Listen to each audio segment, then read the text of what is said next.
We will end the easy plea bargains in this county. You can't expect people to be deterred by the DA's office if the word on the street is that if you commit a crime, you will serve very little, if any, jail time. There has to be a real deterrent, real teeth in the DA's office in order for the police to have the weapons they need to do the great job they're doing. And if you've read the Journal News in the last couple of weeks, you've seen a few cases where people have complained about the plea bargains. They were told that the DA's office encouraged these pleas to happen. An easy plea gets the conviction, gets the stat that this DA's office prizes. They love talking about their conviction stats. But you know what? The real justice is done when you work hard.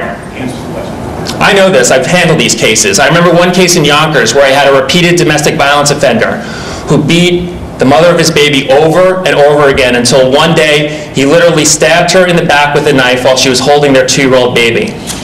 Now, she was frightened and she was emotionally dependent on this man, and she would not testify against him. We could have gotten some easy plea bargain, but he was a violent felon with several felony arrests. So with the great work of the Yonkers Police Department and with the mother of the victim who came to our office asking us to save the life of her daughter, and a domestic violence expert and medical records, I took this case to trial, we got a conviction, and this man is now serving the rest of his life in prison.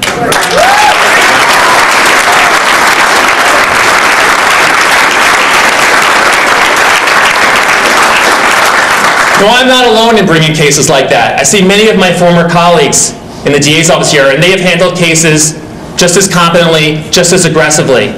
But it takes real work. It takes real commitment. It's not easy. Criminals will not willingly walk into a jail cell. You have to work hard and you have to be determined. And that determination, that aggressiveness, that willingness to work with the police, it's gone, and we're going to bring it back. I've worked with many police officers around this county, and I've talked with them. Many of them are here today. You are the people who are the front lines of law enforcement. You are the ones who risk your life every day, and I'd ask this whole convention to join me in thanking all the police members here and at home for all the work they do.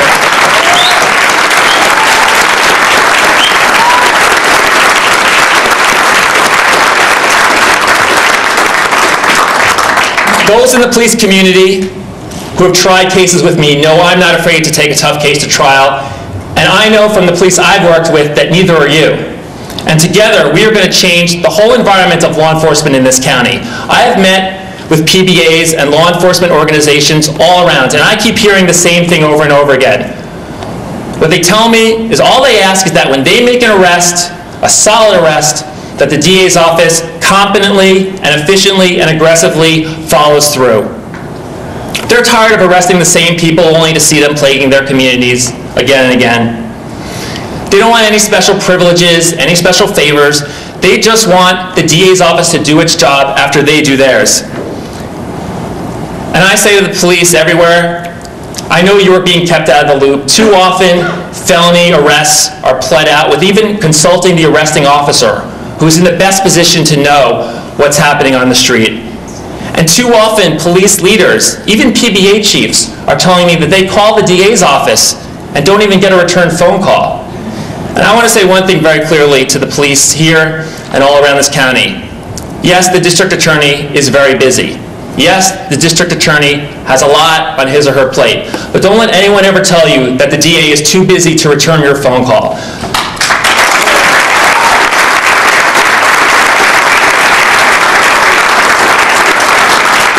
Don't let anyone tell you that the DA is too busy to call you to find out what's happening in your department, to actually come by your community and find out how the DAs can better help you do your job to keep people safe. This is not the DA going the extra mile. This is the DA doing his or her job, and this is what we need in Westchester next year.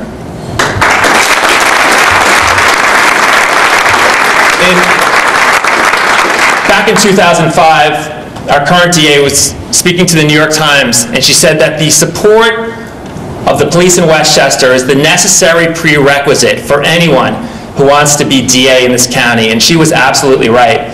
And because of the way the office has been run since then, she has lost that support. In key moments when she could be backing up the police, she has been shockingly silent.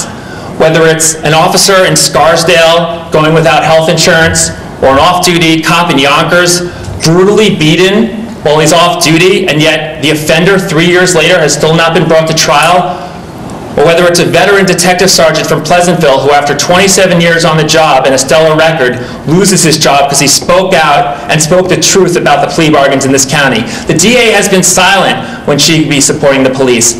And I say to the police here and all around the county, I now ask for your support. I ask you to join me to change law enforcement in this county, to give me the ability as district attorney to help you do your job, so you will know that when you make an arrest, a real prosecutor will follow through, so that you can really serve your community.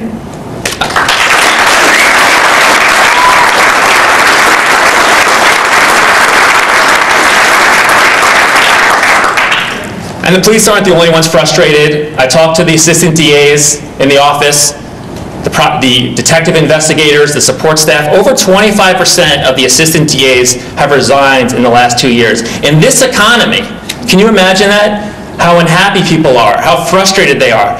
And I want all the assistant DAs who are still in the office, my friends and former colleagues, and the investigators, I want them to know, if they're watching this on TV or at home on YouTube, I want them to know that help is on its way, very soon.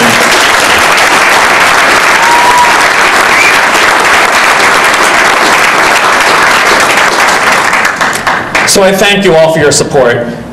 I'm so gratified and honored by it, and I will work every day to prove myself worthy of it. As we lead this convention unified, of course, we don't know yet which opponent I'll face in November, and quite possibly I'll be facing two. But no matter who I face, the message of this campaign will not change. And that's that I will be the candidate who is pro-law enforcement, supporting our police, working every day to give victims more services and to keep violent criminals behind bars. That is the cause of this campaign, and I know it's the cause across party lines of everyone in this room. So thank you so much for your support, and let's get to work. Thank you.